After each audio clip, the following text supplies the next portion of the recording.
मंगल के महरहबा गरई तब बुध के छौरी हो जाए विदा। आगे मंगल के महरहबा गरई तब बुध के छौरी हो जाए विदा। आगे ओही दिना नदिया उतारा तब उठा जाए तो खरी में धान। आगे ओही दिना नदिया उतारा तब उठा जाए तो खरी में धान। मंगल के महरहबा गरई तब बुध के छौरी हो जाए वीरान। आगे मंगल के महरहबा गरई तब बुध के छौरी हो जाए वीरान। आगे ओही दिना नदिया उतारा तब उठा जाए तो खरी में धान। आगे ओही दिना नदिया उतारा तब उठा जाए तो खरी में धान। उठा जाए तो खरी में धान। DJ Kanchan Raj recording studio Mateshwar धाम। हर के याराबा के जैबी तू छोड़ के गई।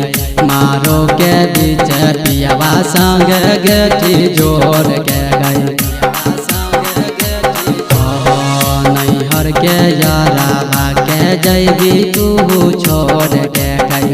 मारो के बीच पियावा संग गेठी जोड़ के गई। हमारा जैसन नहीं मिला तो तोरा सुनर लभर। आगे हमारा जैसन नहीं मिला तो केतन खोजबी सुनर लभर। आगे ओही दिना नदिया उतारा तब उठा जाए तो खरी में धान। आगे ओही दिना नदिया उतारा तब उठा जाए तो खरी में धान।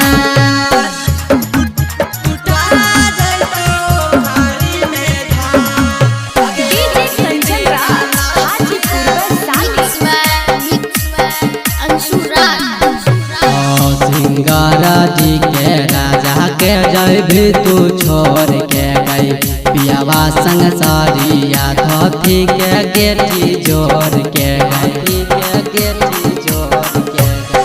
सिंगारा जी के जैबी तू छोड़ के गई।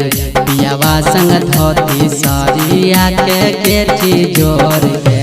हमारा जैसन नहीं मिला तो केतन खोजबी सुनर लभर।